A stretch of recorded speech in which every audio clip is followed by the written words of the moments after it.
And we're really excited to be holding this webinar for you guys today, all about housing options for Arizona residents with developmental disabilities.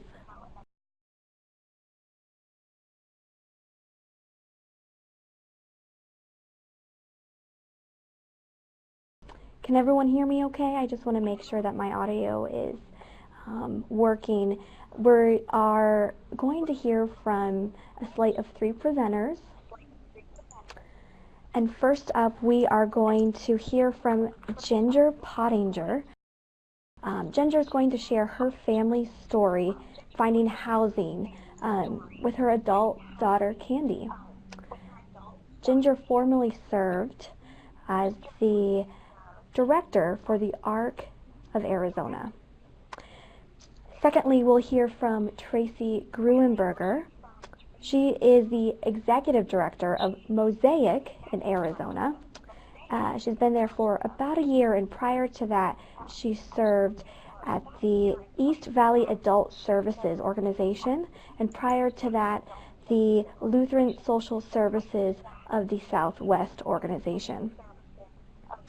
We'll hear from Megan Akins after Traci. Megan is the HUD supervisor at the Division of Developmental Disabilities. And after that, we'll host some questions, which you can type in the chat box. We'll get started with Ginger. Thank you, everyone, for joining us today.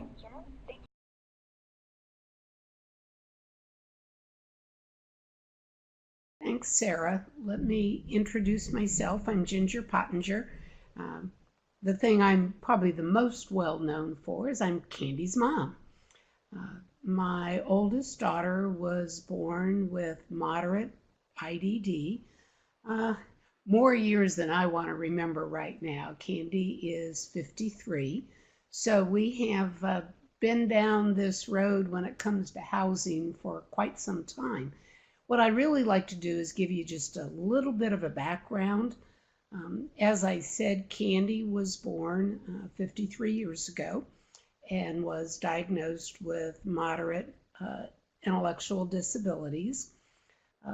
We were kind of on the cutting edge of a lot of things that were happening at that point in time in Candy's life. We went through school. We lived at that point in time, we lived in Wichita, Kansas. When Candy was ready to graduate from high school, her sister was also graduating, and her younger sister was going off to college. Candy decided that she didn't want to live at home anymore either, that if Christy can go away, that means she can go away too. So immediately I began thinking of, my gosh, what are the options that are going to be available for Candy?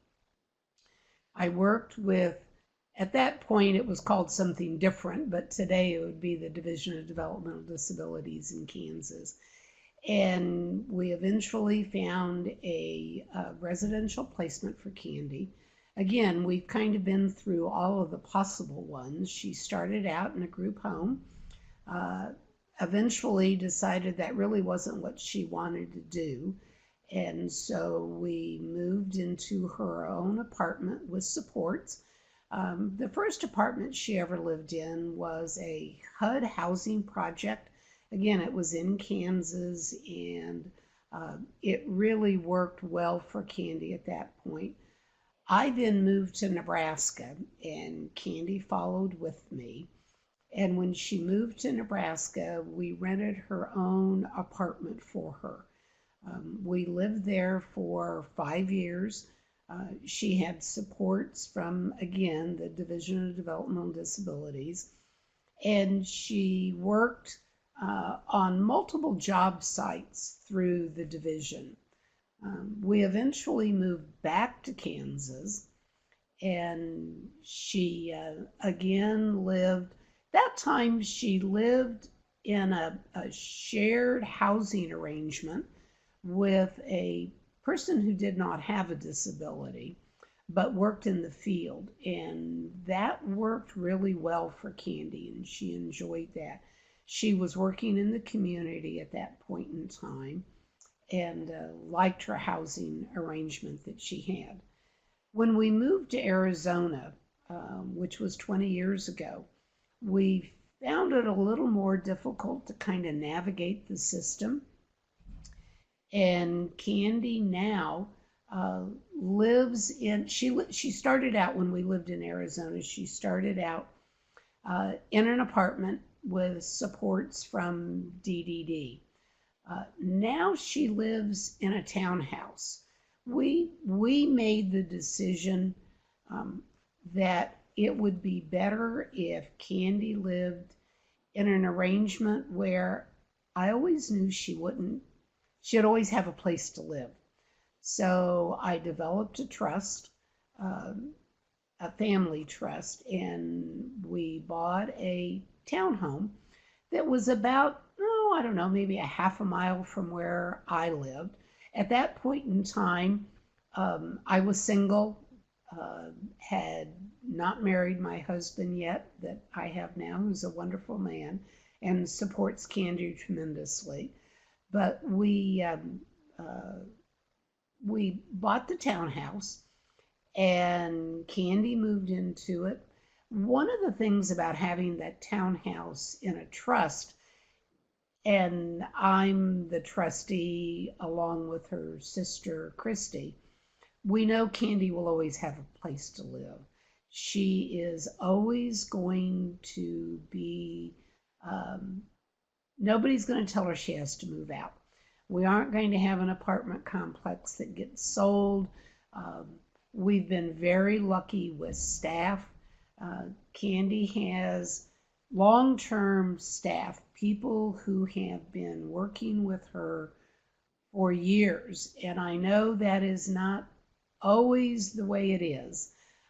There are times, there's a picture you can see now of Candy. She's in her house in front of her Christmas tree, and that's her dog Jazz in front of her. We're very lucky with the staff that we have that provides support to Candy. Again, we've had providers that have worked with Candy for 10 years or more, and that doesn't always happen. But part of it is because we work really hard for good matches for Candy, so that way folks who work with her know her well, buy into the fact that she wants to be as independent as she can, and they provide the kind of support that we are looking for Candy. One of the things when she moved into her townhouse, well, when she lived in any apartment, was to make sure that safety was always something that we could do. We wanted to make sure that Candy was as safe as she could, that she had the kind of environment, because she does spend the night by herself after her staff leave in the evenings. Candy's there all night long. She gets herself up in the morning. She gets herself off to work, which I haven't said. Work for Candy has always been very important. We've been a variety of, she's worked on job crews, she's worked in supported employment. Right now she works at Fry's, not terribly far from where she lives, and she's worked for Fry's for 8 years. They've been a tremendous support of Candy, and they provide the kind of support at her work environment that allows her to work at home or to live where she does. One of the things that we did when Candy first moved into her townhouse is we made sure we got her on the list for HUD housing. Section 8 through the city of Glendale. She eventually got approved. She no longer receives that support, but I would encourage most families that they need to try that, if at all possible, get themselves on a waiting list if they're looking for additional financial support. Now with Candy working, she doesn't need that HUD financial support anymore, and it makes more sense for her to be off of Section 8 and allow that to go to somebody else who needs that level of support. Her family is very involved. Again, we had to research all of the possible things that allowed Candy to be able to live as independent as she can. And it it gives me as mom a certain amount of security to know we've got things set up now. So when either I'm not able to be as involved as I am, or when I am no longer here and Candy's sister is the one that's providing that support, we've already got things set up. So I will now turn it over to the next presenter.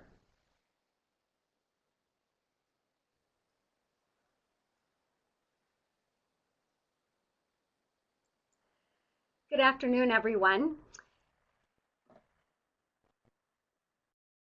I'm Traci Gruenberger. I'm the Executive Director at Mosaic in Arizona.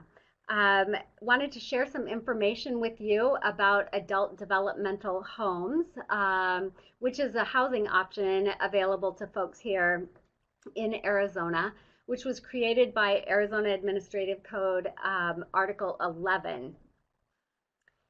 Adult developmental homes are where caring community members, whether they be an individual or a family, open up their own home to host an individual with a developmental disability. All of the homes are licensed through the Arizona Office of Licensure, Certification, and Registration, and are inspected by a life safety inspector before the license can be issued, and then every 3 years to ensure that the home is safe and fit for a person to live there. Our role at Mosaic and the role of all agencies that provide adult developmental home services is to license and monitor the homes. At Mosaic, we do monthly visits at the homes to provide support to both the provider and the person who is living there. In addition to those monthly visits, we are available 24/7, 365 to make sure that our providers can provide the care to the person or people living with them. Each developmental home can have between 1 and 3 individuals that are living there in the home. The home really does become the home, and the provider becomes family or second family to the person with a developmental disability. Homes are located in neighborhoods and apartment complexes throughout Arizona, and for the most part, you would never know that they were there. Each person living in the home has their own bedroom and can decorate that bedroom as to their own taste. And they have a high level of privacy that way, having their own bedroom. Like I said, it is the person's home, and so visitors and family involvement is highly encouraged. Families can be involved as they really want to be. There are individuals who go home for visits every weekend, and family members who come for dinner during the week, take folks shopping. And then we have other folks that we support in developmental homes whose families are not involved to that level. Although visits are highly encouraged, we always, of course, ask that family members and visitors do respect the household as a whole, and not just show up at midnight for a visit, but again, visits are highly encouraged. In addition, transportation is provided by the provider and the family, so transportation is available to doctor's appointments, day programs, work, and home visits, or just other ways that community involvement happens. Adult developmental homes are really partnerships between families and the host family, and the involvement and input from the person with a disabilities family is highly important. Families of people with disabilities know those folks better than anyone, and input and suggestions are extremely helpful to our providers in providing that support that the person may need. These caring providers are responsible for the care needs and ensuring that there is community involvement. Again, transportation to work, day programs, events, doctor's appointments. They provide medication administration and really provide that loving family environment while providing those services and supports for people. As part of the licensing process, there's a thorough background check to ensure that providers are solid in terms of those things. So all providers have a fingerprint clearance card. There's a thorough home study that's required in order for licensing to happen. The licensing agency writes that home study. And I always tell people who are interested in becoming providers, the state wants to make sure that the folks that they're licensing are stable and people of character. And so just be prepared for questions and information to be requested from really the day you were born until this very minute.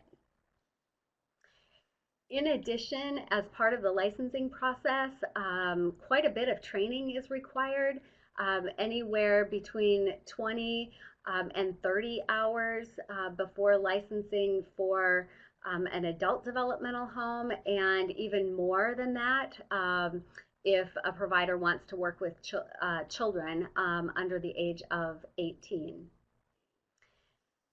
And then 10 hours a year is required in order to maintain that license from year to year. Some of the trainings that are required are first aid CPR, abuse and neglect training, medication administration, introduction to developmental disabilities, and many other topics are also covered during the pre-licensure training, and then that ongoing training from year to year.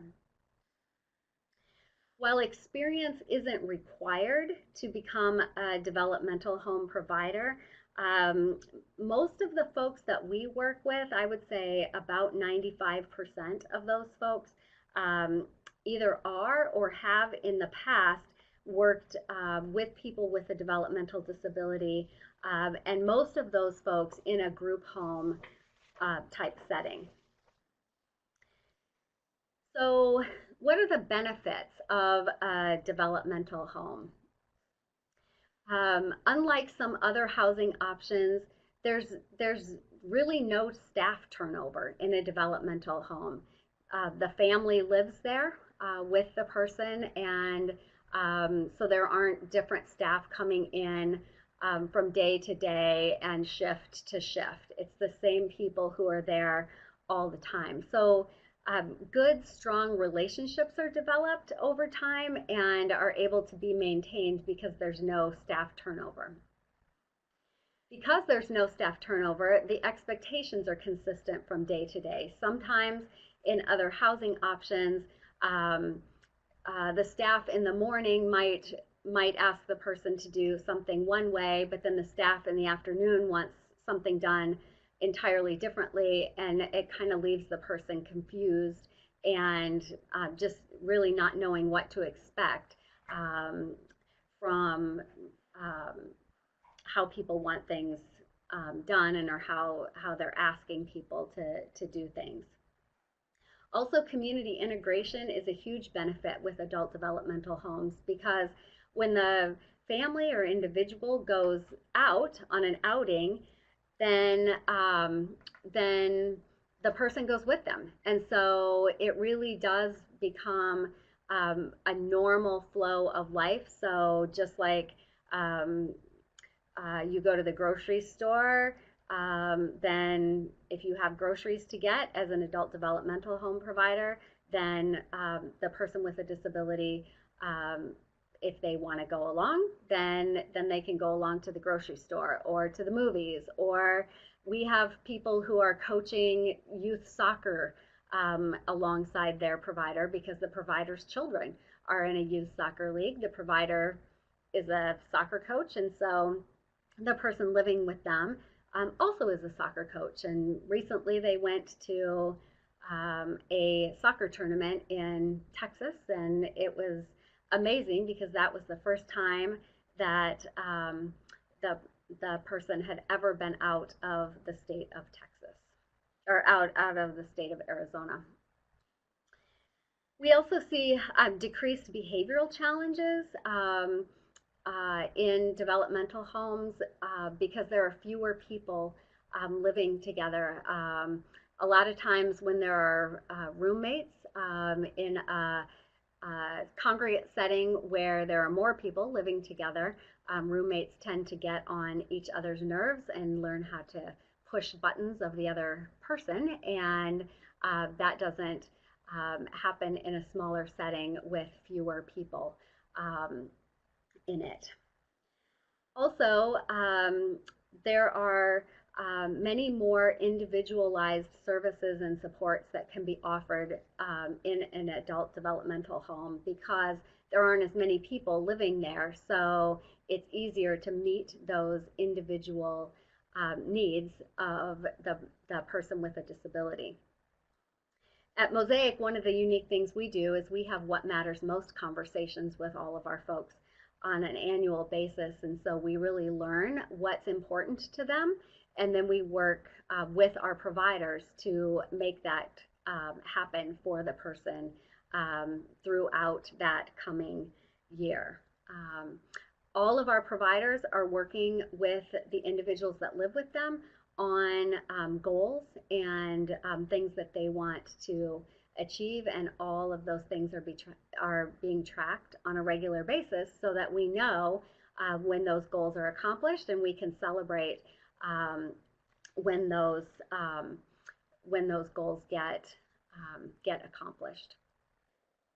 One of the critical things with adult developmental homes is the matching process.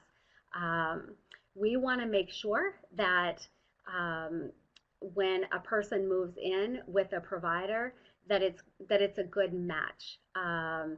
It's important, and that's really a key to success. So in order to make that happen, before anybody moves into our homes, we try and have 2 to 3 pre-move-in visits where folks are having dinner together, might be an overnight visit, might be a weekend visit, so that they really are starting to get to know one another and see if they can live with each other, because not everybody can live with each other, and we want it to be as successful as possibly can be. So that's a key to making an adult developmental home match successful. Now I want to switch and talk a little bit about individually designed living arrangements, which is another housing option for folks here in Arizona. Unlike adult developmental homes, in an IDLA for short, it's the persons with a disability owns or leases the housing. So could be an apartment, it could be a townhouse, like Ginger spoke of earlier, or it could be a standalone house. Generally, staff are coming in to provide the services and supports that the people need to be able to continue to live in the apartment, and Staff supports range greatly depending on the needs of the people living there, from maybe a few hours a day to 24 hours in a day.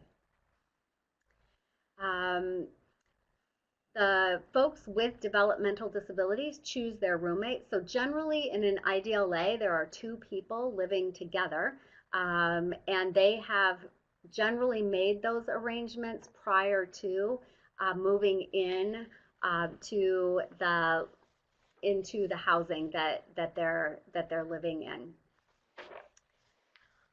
Individualized services and supports are available. Staff are working with folks on goals and on providing supports for activities of daily living, community involvement, work, medical appointments, a lot of the same things that the adult developmental home providers are working on with folks. So at this point, I want to turn it over to Megan, who will talk some more about housing options.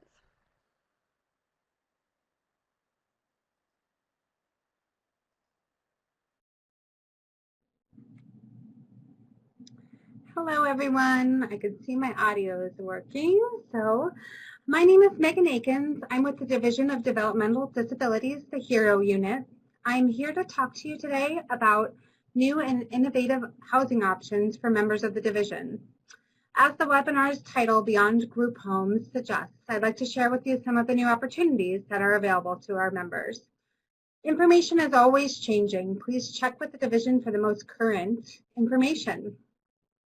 In 2015, Arizona was one of 29 states to be awarded a grant from HUD for $3 million.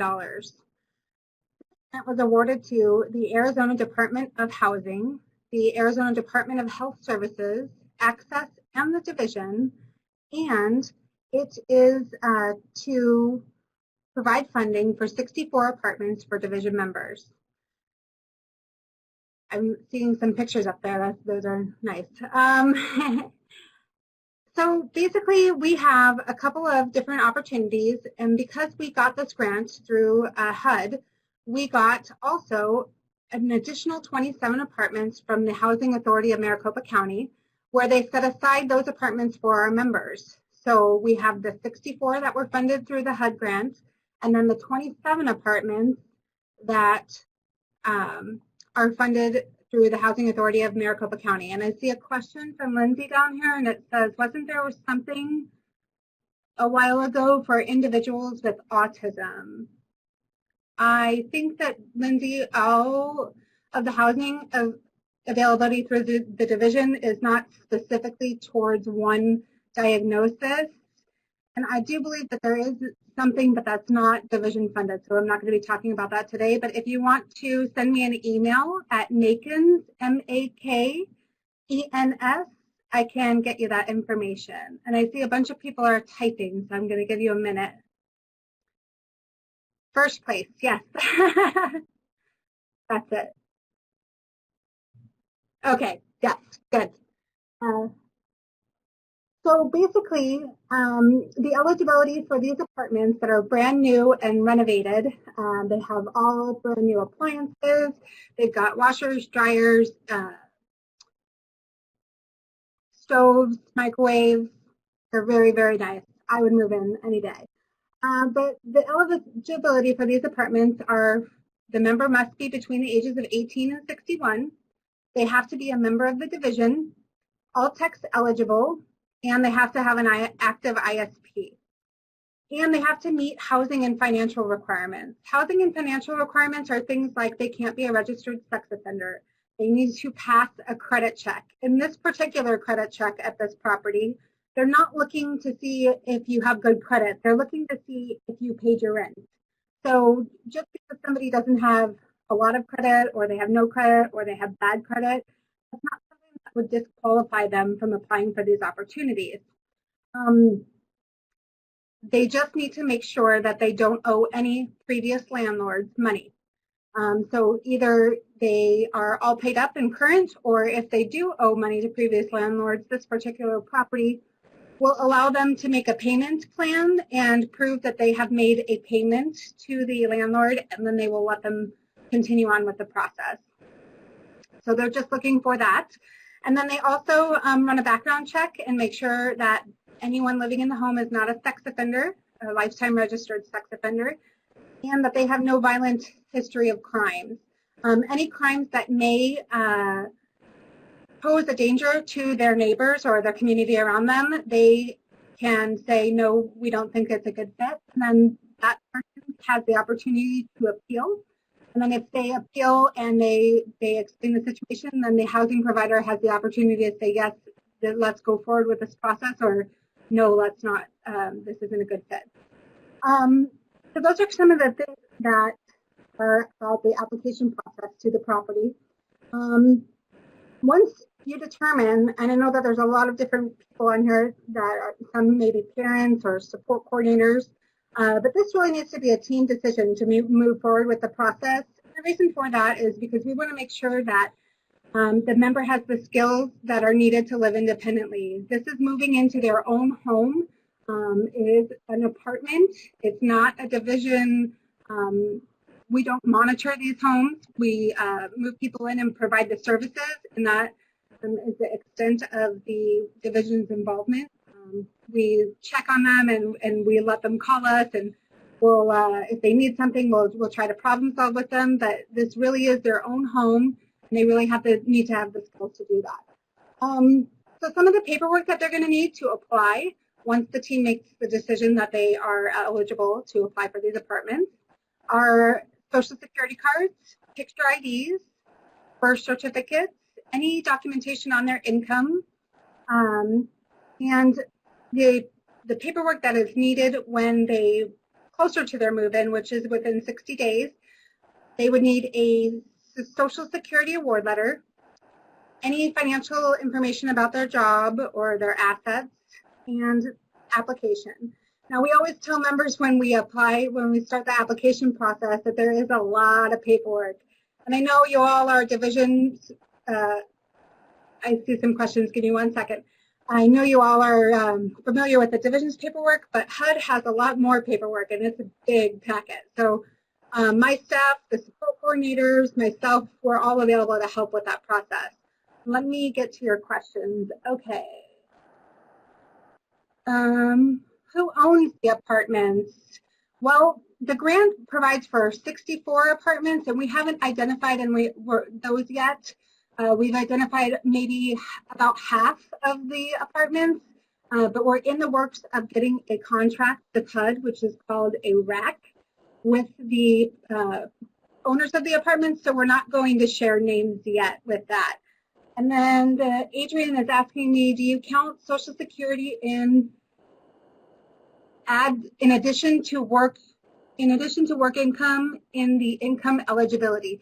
Yes, the income eligibility is calculated by taking all of the adult members, if they're not members, all the adult household members' income. So it could be Social Security, it could be working, and they are all added together, and then we take 30% of that for rent. So that would be what the property would do. So they add all the income together. There's a couple of deductions that are complicated to get into, and they divide that, and then from the adjusted monthly income, they will take 30% of that for rent. And then the other question is, are they all over the state? Adrian, we are working on that. We're building our relationships, and that's why this is innovative. We currently are in negotiations with properties that are only in Phoenix. Yes, we're really excited too. She says great. So I'm going to get back to the paperwork if nobody else has any questions. I don't see any of that. Gathering the paperwork, we always tell them it's a long process. It's a lot of paperwork. Sometimes we have to do it in a few meetings because members sometimes get a little bit frustrated because it is a lot to do. But it's always a good it's a good learning. We're learning with everyone, and every situation is different. So we look forward to working with those members that are applying. Part of the application process is developing some appropriate independent living goals. We really try hard to talk to our members and our support coordinators about the things that would help our members be successful in independent living. Things like learning to use transportation, getting a bus pass. We had one member that figured out with a friend how to go downtown and get a reduced fare bus pass. It's kind of a process. They had to get a picture ID through the Valley Metro, and then they figured out the bus route together. So there's things like learning the transportation, managing your finances. How do you pay your rent? When is your rent due? Where is the closest bank? How do I get money? And if you have a payee, what is the plan to get the rent paid? How are we going to pay our electricity? And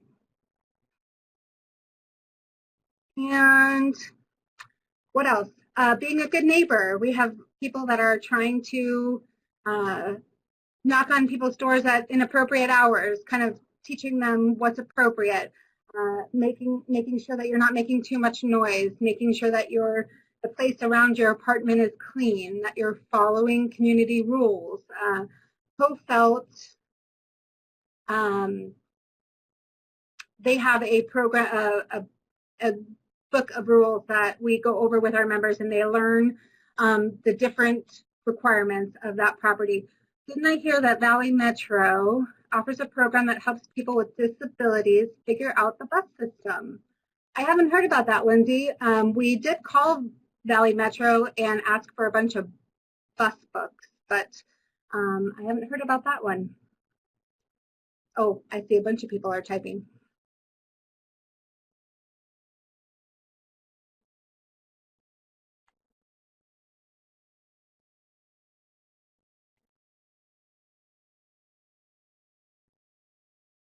Huh. If you remember, Amy, let us know. I'll Google it too. Lynn says, yes, they do. That's cool.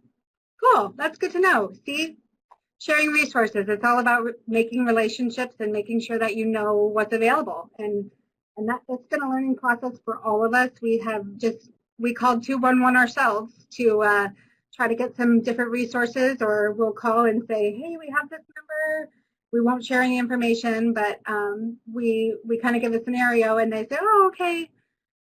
ABLE accounts will be rolled out shortly in Arizona. Those are the accounts where people can put money in for housing. Oh, Erica is answering an earlier question that says it doesn't count against public benefits, and these new accounts will work with HUD housing options. And I see that Daryl's typing also. Ability 360 offers members training. Oh, nice. I was just down there the other day. Check the dates and times at ability360.org. Sorry, it's very tiny on my screen. That's great. That's good to know. Thank you. So, more about developing your independent living skills. You want to make sure that these members have independent living skills in their ISPs when you're meeting with their planning team. Even if they're not quite ready, you want to provide them the skills that they'll need in the future. So you can start working on things like using the bus system or going to Ability 360 and learning the Metro.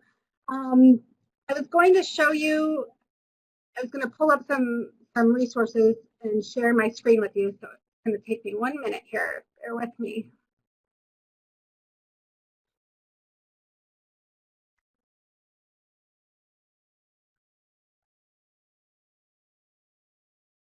Oh.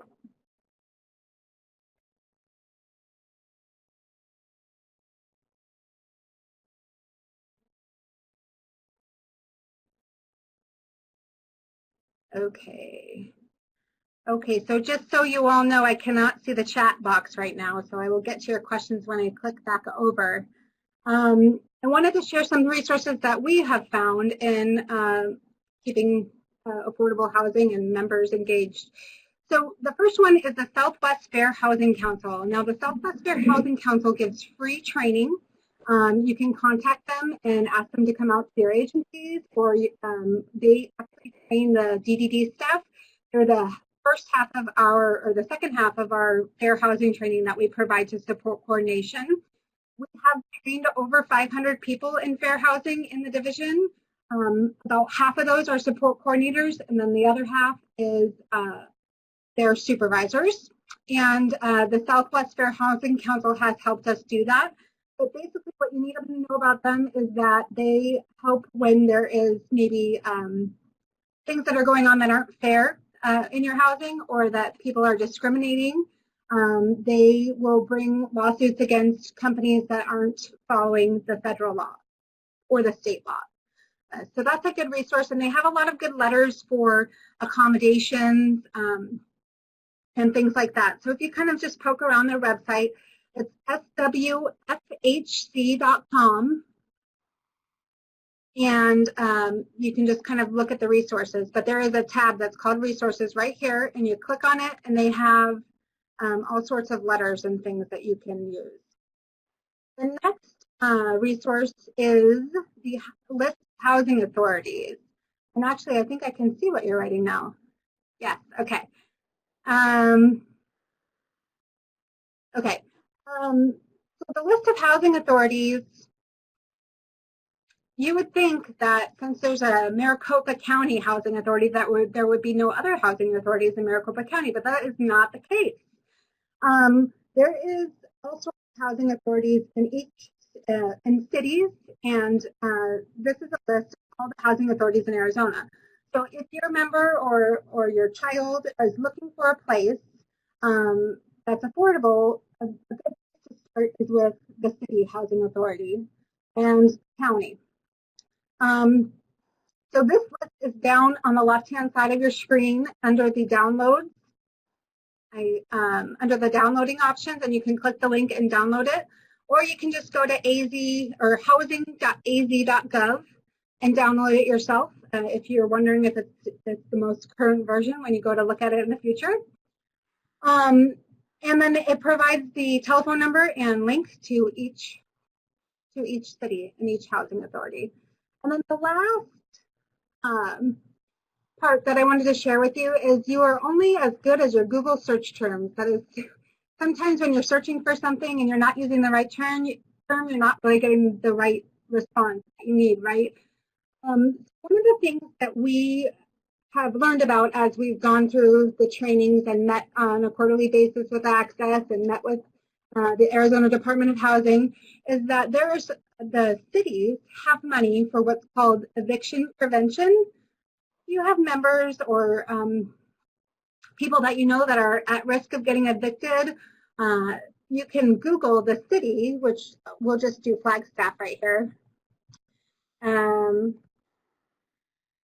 and prevention support or eviction prevention. It helps if you spell it right. Eviction prevention. And then you can see all of the tools that they have available. So the cities get funding for these things, and you want to make sure that you're taking advantage of everything that's out there. The other resource that you can use is 211. You can also Google furniture banks. We've noticed that as members move in, depending on where they're coming from, I'm going to stop sharing my screen now that you've seen all of this. Depending on where they're coming from, some of them come from group homes, some of them come from adult developmental homes. Some of them come from adult developmental homes. Some of them are just moving out of their family home. So they all have different types of needs that they have. And so we ask that if you need assistance in getting resources, that you let us know, or you let your support coordinator know, and we can all work together. Some other housing resources are socialserve.com. Oh, and I can show you that too. I didn't pull that up ahead of time. Give me 1 second. But socialserve.com basically has a list of all different now I don't,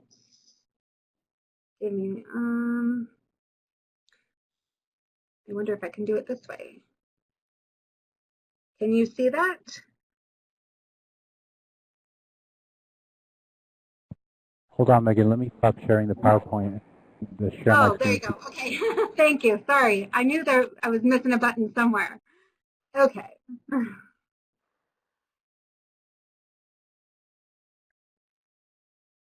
Okay, so now you can see that. Sorry about that. So socialserve.com is a pretty neat website, and I'm going to click on Arizona because that's who we are. And you can look at and see all different apartments that are available and how they're affordable. So some apartments will subsidize rent, some apartments will do a sliding scale rent, but there's all different programs available, and the only way that you know is if you look. So if you look in Phoenix at, let's see here,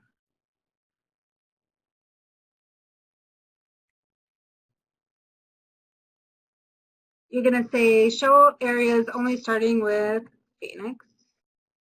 And then we're going to click on Phoenix here. And then you can select the criteria that you want. Where do you want to live? Do you have a voucher? And you're going to look and see what vouchers are available on the Housing Authority list that we shared with you. And then it says how many bedrooms, how many bathrooms, and then optional filters. Are there a wait list? Some properties are open, some properties are waitlist specific. So maybe you have a voucher that you can take anywhere, but this property is a property that has their own specific waitlist, then you would apply at that property. And then you can even specify the zip code and if it's near public transportation. And you can specify the language that the landlord speaks. So we're just going to click here to search and go with the default. And then you can see here that all of the apartments are listed. It gives you a range. It tells you how they charge their rent, what deposits there are, and if there's availability. So this is a really good tool. It's socialserve.com, and it will let you filter and tell you what's available. And Daryl says that socialserve.com doesn't necessarily give current updated information, unfortunately. We haven't run into that a few times, and we did actually call one apartment and just test it, just to see if it was updated or not. And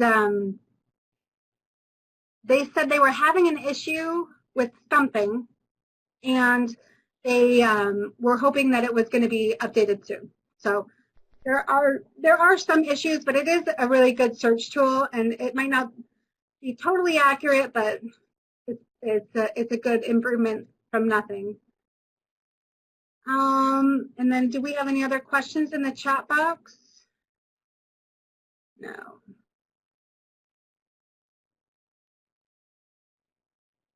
Oh, and then somebody has written another resource in the chat box. It's called findhelpphx.org. And Adrian says, exactly, I've tried to search for the best practice housing programs for adults with intellectual disabilities, even in other states. Erica recommended specializedhousing.org in Mass to look into. I like their model, but it's far away. Good. Very good. And then Adrian says, yay, that's my program. And she's still typing, so we'll give her a minute.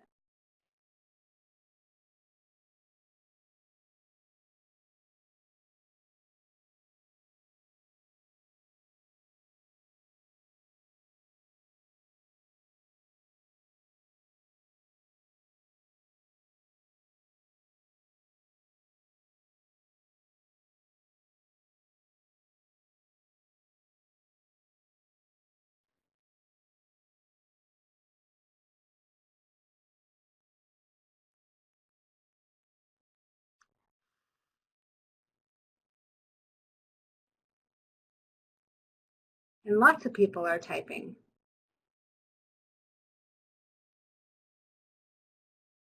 Quick question. If an individual were to become ineligible for Altex, can they reapply at a later date? Yes. absolutely. You can always reapply. Eligibility is redetermined also. Yes. Sometimes we have people that fall off of eligibility, maybe because they're over-resourced, and then they spend down the money, and then they're under-resourced, and then they reapply, and they're fine. I see Amy and Adrian are still typing. Is there a link between the HUD housing and access or Medicaid? Well, kind of. The grant that we applied for is specific to people with disabilities. We wanted to make sure that we're following Olmsted, right? And so none of our properties have more than 25% of our members in them. The property that we have right now has 305 apartments, and 27 of them are for division members. And the division members are very integrated in the community. They are they're integrated in the community, and they're spread out. They're not next door to each other. They get their apartments as they're available.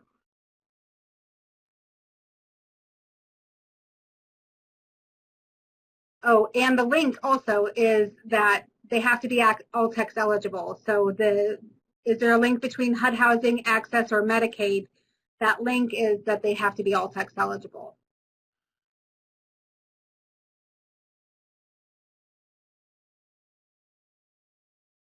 Does anyone know, this is Adrian again, anyone know of a best practice independent housing program that supports working adults with ID in any of the Western states? Independent housing program. Are case managers trained to help with completing all the paperwork? Actually, Amy, that's a really good question, and we do train them, but our office, the HERO office within DDD, we're DDD workers, we sit with the caseworker and the member and complete the paperwork. And sometimes just the member or the family. It would be my staff that did that, but they are trained. But it's a lot of paperwork, and it's a lot. And Amy's still typing.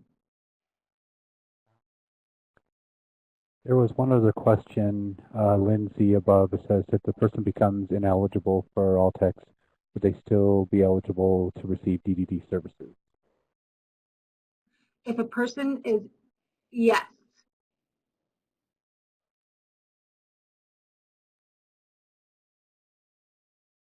I'm sorry, I couldn't hear the question very well.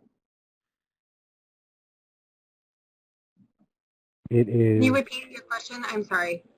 No problem. It is Lindsay's question in the chat. If the person becomes. Yes. Okay. If a person becomes ineligible for all text, would they still be eligible to receive DDD services? Well, if a person isn't eligible for all text, those are where all text funds the services like attendant care, habilitation, housekeeping, those sorts of services. All those services that providers provide to the member, those are funded through all text. So if they become ineligible for all text, they can still get DDD case management at sometimes, but they don't always, but they won't get the services like the habilitation or the attendant care and things like that that are funded through our state Medicaid agency, which is Access. Okay. This is Tracy. The adult developmental homes are also funded through Altax as well as the IDLA services. Yes, that's correct. And so are our group homes. The habilitation in the group homes is funded through Altax. Tracy, there was an earlier question while you were presenting. It is, how is it that they own the home? I thought they weren't allowed to own anything of value more than $2K unless in and able, or can they because it is in a trust? That is not a division. Sorry, go ahead. So just like Ginger had mentioned, the home would be like in a trust situation.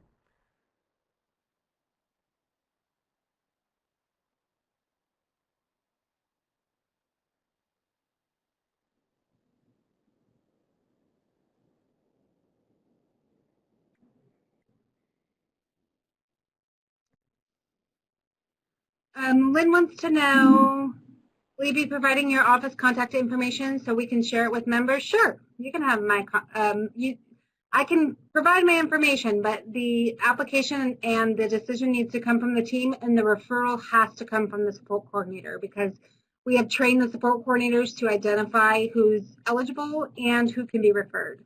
Our office contact information is 602-542-0891 is Tanya, our housing coordinator. And that's, again, 602-542-0891. And my office cell phone is 480-341-2008. And you can email me at makens@azdes.gov.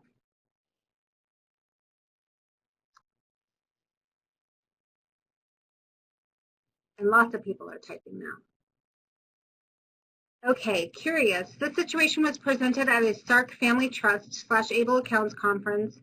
It was posed that the spouse of someone in a trust could gain in a divorce type situation monies that were set aside for the individual with a disability.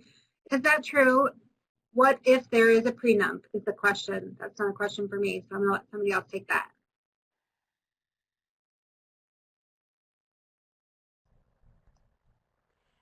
This is Tracy. I don't have any information to share on that. Daryl says ABLE accounts are currently available through the Ohio model and allow for up to $15,000 a year contributions with a $462,000 lifetime cap. This will roll out in Arizona in February and administered by DES. Stay tuned for a golden opportunity. Erica says call the AZ Center for Disability. And Lindsay says, okay, I guess that's a trust question for a lawyer. Exactly, Lindsay. And then Erica McFadden says law. Amy says, I have a number of wealth management lawyers who I can recommend to you to call about the trust, and she's provided her email address. Okay. So that is all the information that I have, unless anyone has any other questions. I'm going to turn it back over to Sarah.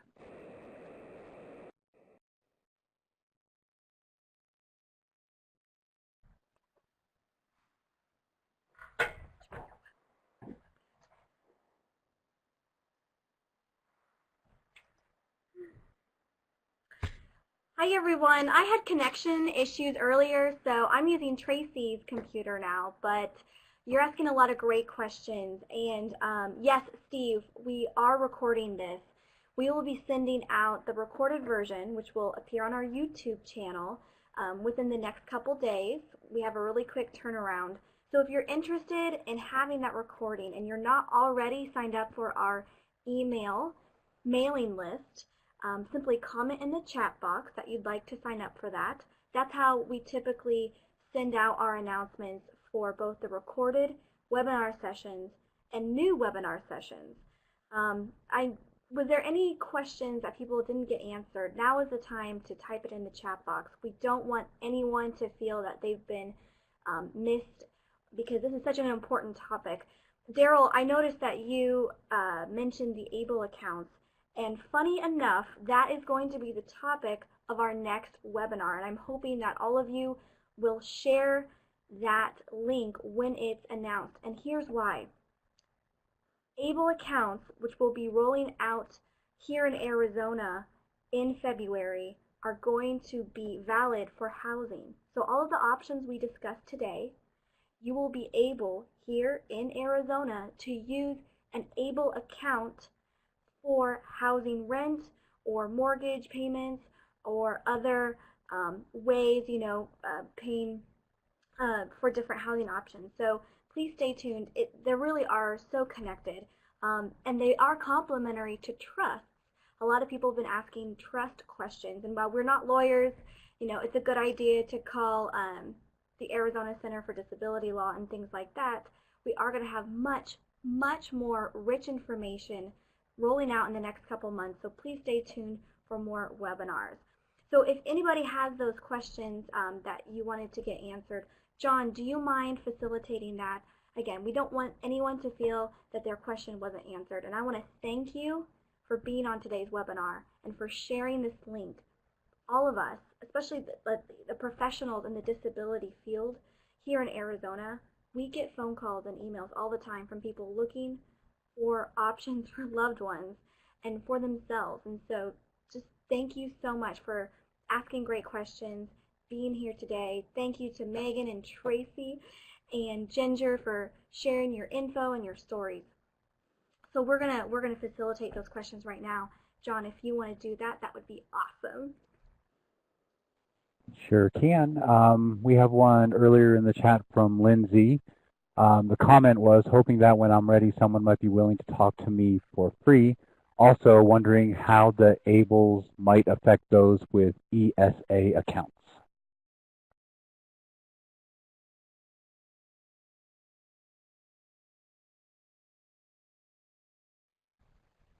This is Ginger. I would be willing to talk with anybody about how we set up Candy's living environment and where we ran into problems and how things have worked well.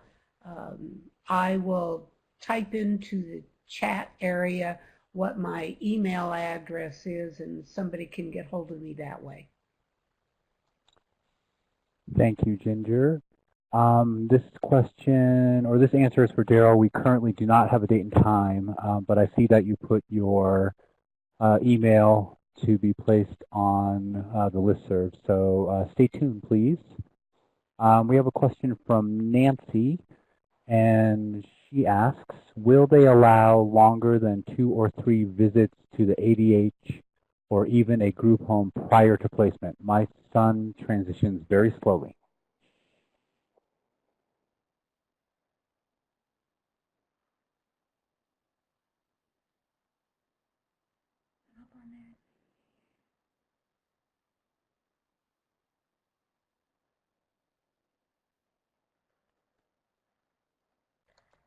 I think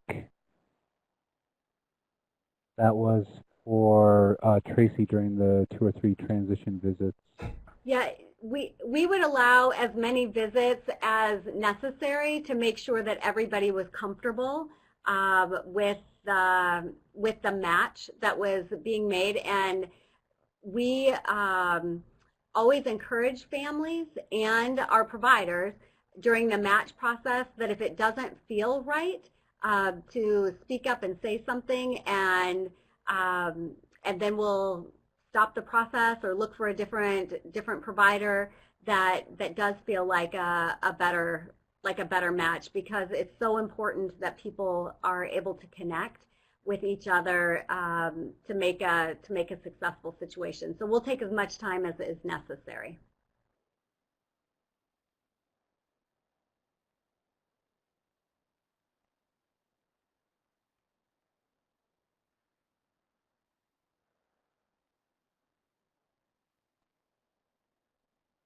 Thank you, Traci.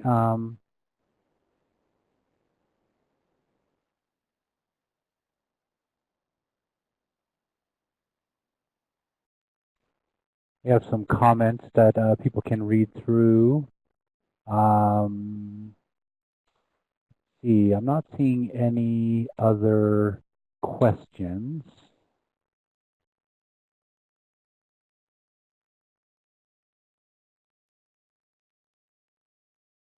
I'll just kind of read through some of these comments. Adrienne states, there's a interest in several families getting together to purchase a home and hire a nonprofit to provide wraparound services. Let me know. It'd be great to explore this issue with a nonprofit who already has experience. Why not in Arizona? She provided her email address. Amy says, Adrienne, we have 2 homes like what you are describing and looking to add more. Currently collecting information and putting together best practices. Lindsay states, I do that with therapists too. Adrienne in response, cool Amy, I've already talked to a nonprofit about a possible training.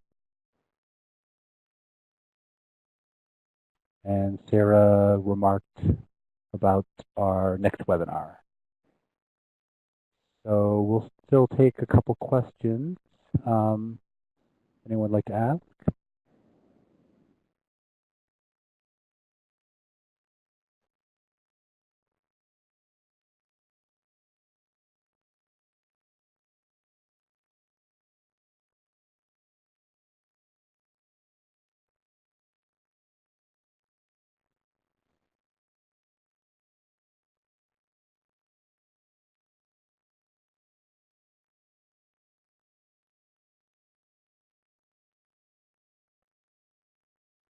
I'll just remind everyone we have ADDPC and IHD web links to the left, and then the files pod in the lower left where you can download the most current list or go to the website to check for a current document.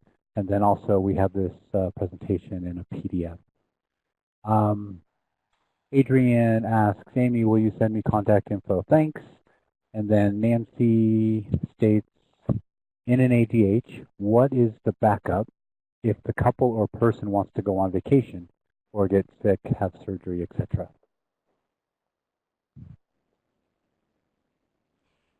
So each of our providers has a backup person or people that provides that care for the individual. Those folks also have to be background checked and go through training so that they are able to provide the same level of care for the person.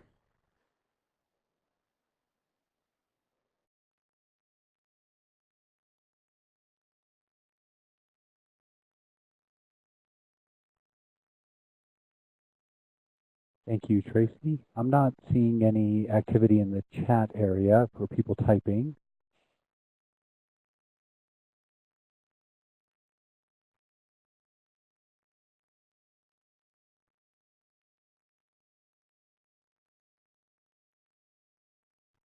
If there aren't any other questions or any other comments from the presenters,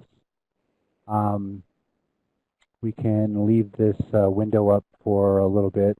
Oh, we got some activity.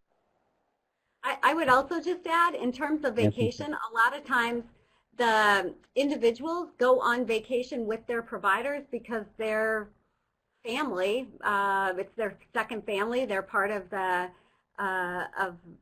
household and the family, and so they all go on vacation together. So we've had folks go to California together. We've had folks go to as far as Europe together, on cruises together, and so as long as the biological family, if you will, or the guardian is okay with the person going along on the vacation, then we've had host home providers take the individuals who are living with them on vacation with them.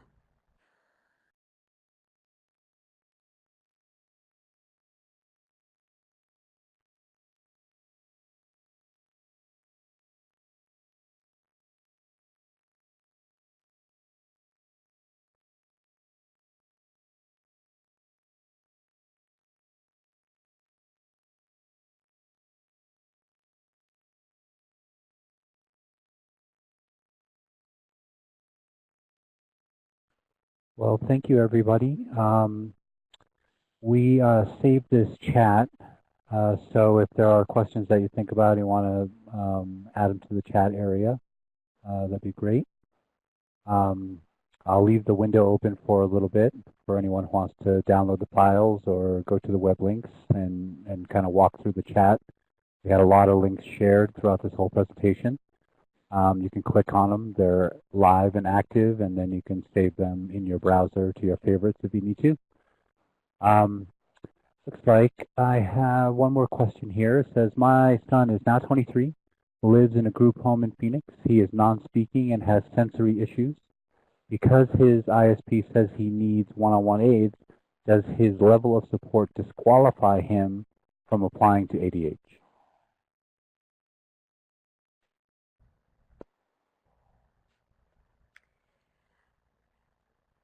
I think that would be and maybe an offline conversation about the level of support that he needs and the type of supports that he needs. But we are open to providing supports to anybody in an adult developmental home. And so it'd be a conversation with the support coordinator and then with the agency. So that'd be a great conversation for offline.